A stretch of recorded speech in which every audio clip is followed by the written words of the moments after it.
नमस्कार दोस्तों। आज हम बात करने वाले हैं मिडिल ईस्ट में उभरते एक बड़े संकट की, जहां ईरान की अर्थव्यवस्था पूरी तरह से डगमगा गई है और अमेरिका के साथ तनाव चरम पर पहुंच चुके हैं। लेकिन इस पूरी कहानी में भारत की एंट्री ने सबको चौंका दिया है। भारत न सिर्फ अपने नागरिकों को ईरान से सुरक्षित निकाल रहा है, बल्कि अब सैकड़ों ट्रकों के जरिए जरूरी सामान भेजने की तैयारी में जुटा है। और सबसे मजेदार बात, अमेरिका चाहकर भी इसे रोक नहीं पाएगा। आखिर ये ट्रक क्या लेकर जाएंगे? भारत ईरान को क्यों मदद कर रहा है और अमेरिका की धमकियों का क्या होगा? चलिए स्टेप बाय स्टेप समझते हैं पूरी अपडेट जनवरी 2026 की ताज़ा रिपोर्ट्स के साथ। लेकिन इससे पहले अगर आपको इंटरनेशनल अफेयर्स की ऐसी डीप एनालिसिस पसंद आती है तो वीडियो को लाइक करें और चैनल सब्सक्राइब कर लीजिए। बेल आइकन दबाकर सबसे पहले ईरान की मौजूदा हालत पर नजर डालते हैं।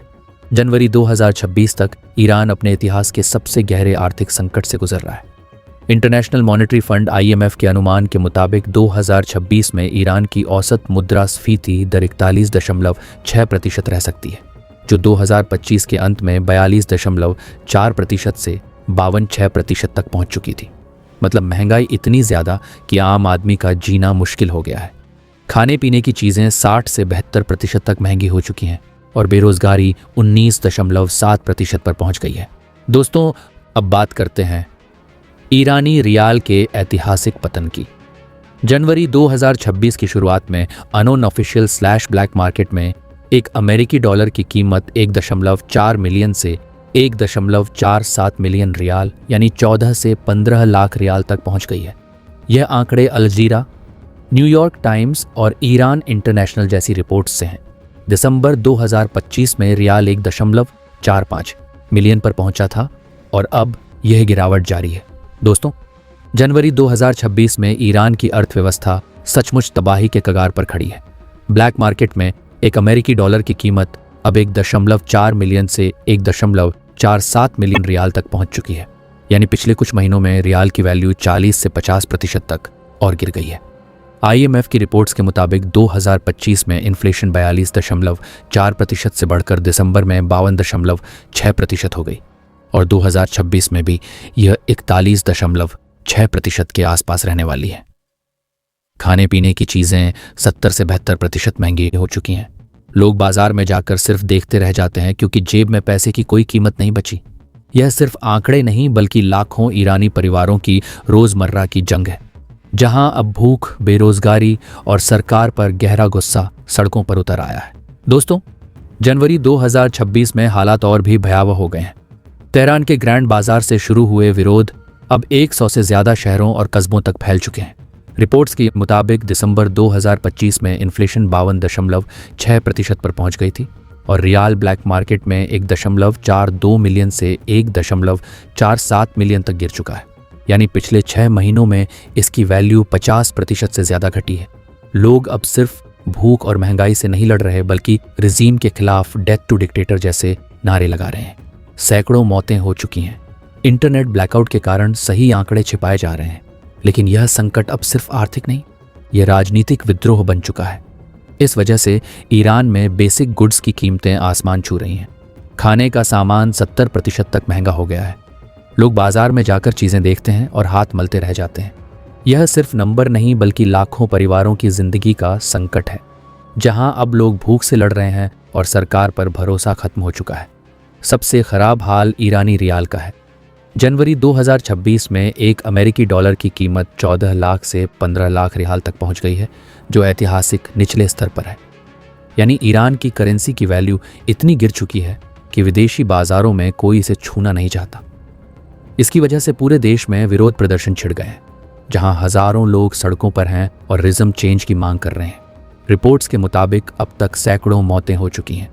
कुछ रिपोर्ट्स में 6 से 7 से ज़्यादा कंफर्म, लेकिन इंटरनेट ब्लैकआउट के कारण सही आंकड़े जानना मुश्किल है। अब सवाल यह है कि ईरान की यह हालत क्यों हुई? मुख्य वजह अमेरिका के कड़े प्रतिबंध हैं।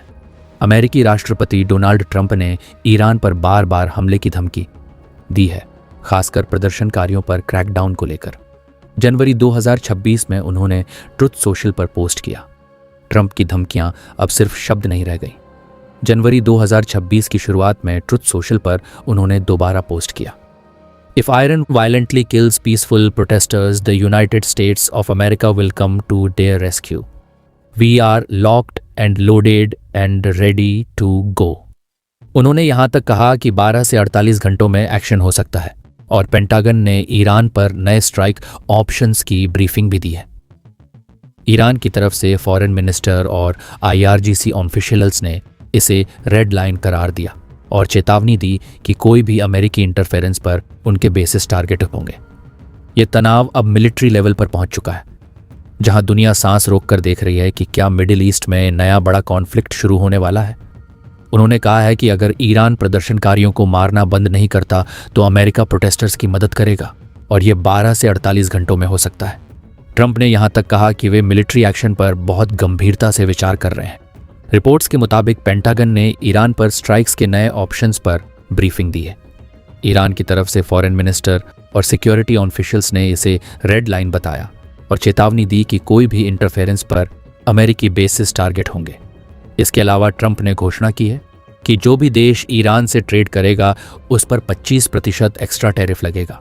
यह प्रतिबंध ईरान को ग्लोबल पेमेंट सिस्टम्स जैसे स्विफ्ट से बाहर कर देते हैं, जिससे वह डॉलर में ट्रेड नहीं कर सकता।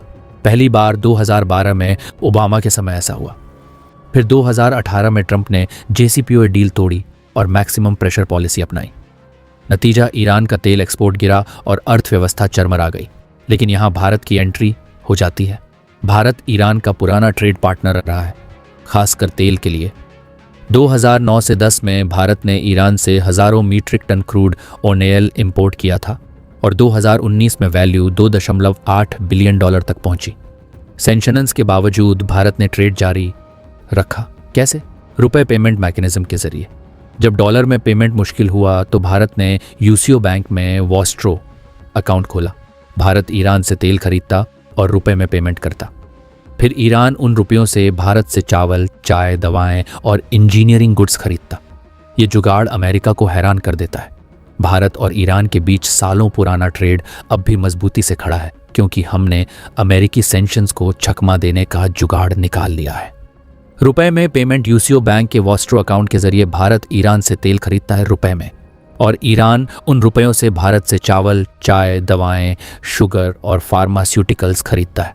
2025 में ये ट्रेड $1.68 बिलियन तक पहुंचा, जिसमें 1.24 बिलियन सिर्फ भारत के एक्सपोर्ट्स थे। ज्यादातर ह्यूमैनिटेरियन गुड्स। अमेरिका चाहकर भी इसे पूरी तरह रोक नहीं पाता, क्योंकि यह UN के ह्यूमैनिटेरियन एक्सेम्पशन के तहत आता है। ये दिखाता है कि भारत की स्ट्रेटेजिक ऑटोनोमी कितनी पावरफुल है। 2024 से 25 में भारत ईरान ट्रेड $1.68 बिलियन रहा। 2025 के पहले 10 महीनों में करीब 1.34 बिलियन, जिसमें 1.24 बिलियन एक्सपोर्ट्स थे। ज्यादातर ह्यूमैनिटेरियन गुड्स जैसे rice, T, sugar, pharmaceuticals. Bharat कहता है कि यह ट्रेड नेशनल इंटरेस्ट पर आधारित है, ना कि किसी सुपर पावर के दबाव पर।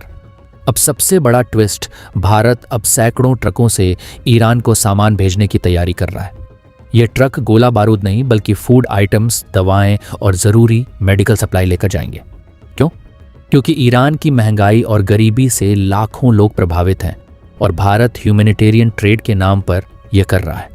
ह्यूमैनिटेरियन ट्रेड का मतलब है जीवन रक्षक सामान का आदान प्रदान, जैसे भोजन, दवाएं, जो UN के नियमों के तहत सैंक्शंस से एग्जेम्प्ट हैं। अगर अमेरिका टैरिफ लगाएगा तो भारत UN में मुद्दा उठाएगा। और अब ट्रंप की नई धमकी ने सबको चौंका दिया है। उन्होंने घोषणा की है कि जो भी देश ईरान से ट्रेड करेगा उसकी अमेरिका में एक्सपोर्ट्स पर 25% एक्स्ट्रा टैरिफ लगेगा। लेकिन भारत का स्टैंड अटल है।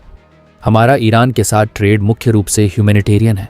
चावल, दवाएं, फार्मास्यूटिकल्स और ज़रूरी फूड आइटम्स जो UN के नियमों से, सैंक्शंस से छूट प्राप्त हैं।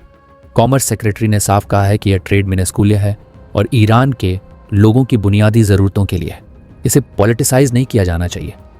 चाबार पोर्ट से यह सप्लाई जारी रखने के लिए भारत अमेरिका से बातचीत कर रहा है, क्योंकि अप्रैल 2026 तक का वेवर अभी वैलिड है। अमेरिका टैरिफ लगाएगा तो भारत UN में इसे चैलेंज करेगा, क्योंकि भूखे लोगों को दवा और खाना पहुंचाना कोई अपराध नहीं। अब सबसे बड़ा ड्रामा चाबहार पोर्ट पर हो रहा है।